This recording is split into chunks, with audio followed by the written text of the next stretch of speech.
নমস্কার, আপনারা দেখছেন right news on India channel. এই মুহূর্তে আমাদের সঙ্গে রয়েছেন একজন বিখ্যাত নাট্যশিল্পী, যিনি বহু বছর ধরে নাটকের সঙ্গে জড়িয়ে আছেন এবং নাটককে একটা উচ্চ মাত্রায় নিয়ে যাওয়ার জন্য যিনি ক্রমশ এবং দীর্ঘদিন ধরে অক্লান্ত পরিশ্রম করছেন, তেমনই একজন বিশিষ্ট ব্যক্তিত্ব আমাদের মধ্যে রয়েছেন।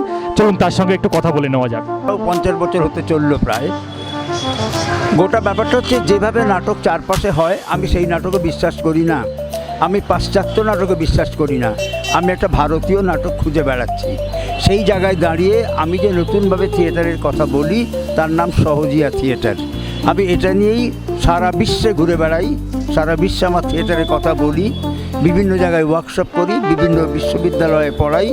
এই সহজে থিয়েটার মানে কত সহজে, কত কম খরচে, কত সুন্দর থিয়েটার করতে পারা যায়, কত তীক্ষ্ণ থিয়েটার করতে পারা যায়, যা ওই বড় বড় খরচে থিয়েটারকে চ্যালেঞ্জ করে শিল্পসম্মতভাবে এগিয়ে যেতে পারে।